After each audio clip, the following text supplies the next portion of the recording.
Welcome to this short video. This is a catch up with Rodney Carter. Rodney is the CEO of the Dja Dja Wurrung Group. Rodney's based here in Bendigo, and Rodney is a really well recognised leader of traditional owner thought, but has done an enormous amount in this region, but also more broadly in Victoria and Australia. So we're really pleased to have you, Rodney, to share a couple of traditional owner perspectives on water for our deliberative panel who'll be watching this video, and their role is to help advise the board in putting together our pricing submission. So welcome, Rodney, and I'd certainly like to acknowledge the traditional owners of the land on which we meet today. So we're on Djara country, and thank you for hosting us on Djara country.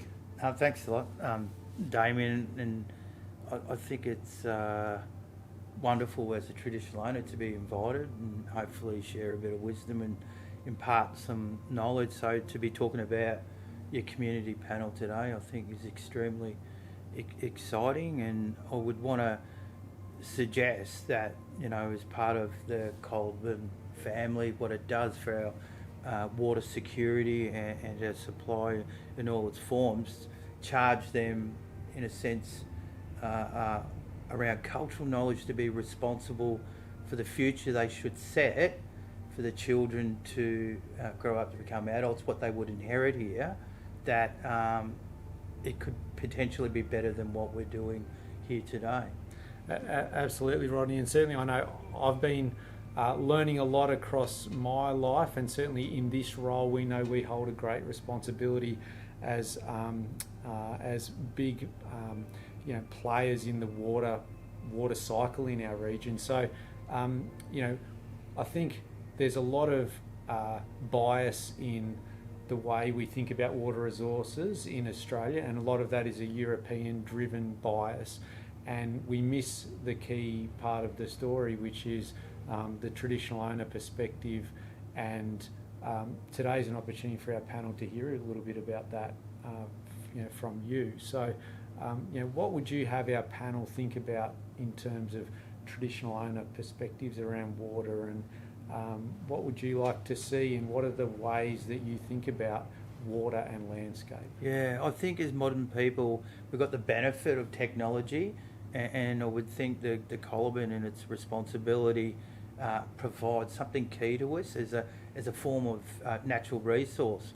I would challenge the panel to think beyond when they go to a sink in the tap in their home, and how fortunate we are that we can turn that tap on and water comes out, and take their mind where that water's actually come from in its beginnings on country, even as far as when it's gifted by clouds and it falls onto country, and we want country to be healthier. We want the whole system and management of water then as a catchment to our reservoir and storage systems. I think the challenge is to really take that thinking to another level where we connect as people with water.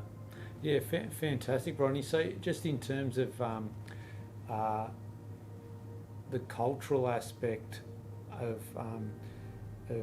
water, and water as you think about water, and as Djara thinks about water, what's top of mind for you as you think about today, what we've got, what's happened in the past, and what we should be thinking about as the panel makes recommendations which are future focused? Yeah, so I've got a moment where I think towards my ancestors, so those that are before us and the world that they were responsible for, and we can do that as all people in terms of our own ancestry, but I think about an ancestor going to a creek or a stream or a pond and placing their hand in the water, cupping that water up in their palm and drinking from their palm.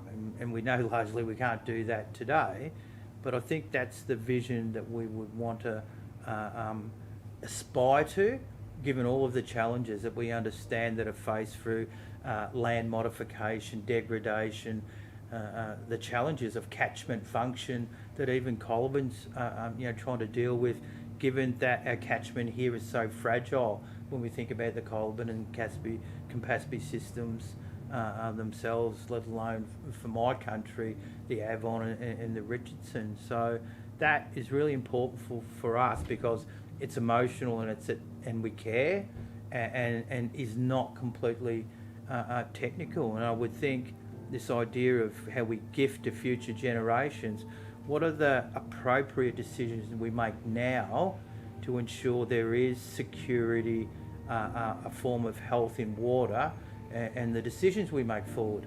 And that's a real cultural thing to do, to think hundreds of years out. And the Jar Jar Wurrung do that in all of our modern operations today. Yeah, fantastic. We've recently at Colaburn Water, we've recently adopted a new environment and sustainability policy, which you helped us draft actually, which was fantastic, and that talks about us being a custodian of, and so we're really just here as it's a blip in time, and we need to play a role while we're here. In playing that role, we've obviously got some choices to make about investing now or kicking the can down the road. How do we bear risk? Things like our water reclamation plants, which if we don't manage properly can cause environmental harm. You mentioned water security. How do we navigate the inevitable next big drought? What would be traditional owner perspectives or your professional perspective on how the panel should be thinking about those questions of, we say intergenerational equity or environmental risk. Should we be acting now? Should we be holding risk and tolerating that risk, knowing that some of those risks could come to fruition? What would you say as far as risk management goes? Yeah, I think it's important. Blame's a funny thing. You can blame people for so many things. And if we set aside what our previous generations have done and we take a forward-looking, constructive approach, I think our thinking then is calmer and more constrained. What do we actually need to do now to ensure things are better in the future? Now, there will always be challenges and particular limitations. I think the idea of funding, resourcing, let alone implementing and rolling out infrastructure maintenance and probably improvements is not without its challenges.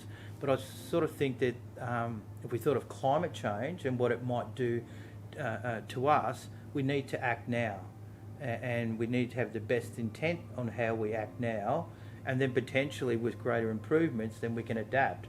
But if we don't do the heavy lifting, heavy decisions now, I think it's okay for future generations to view us quite harshly on inaction. When we've got the opportunity, I think you seize those opportunities and you try and do something with them.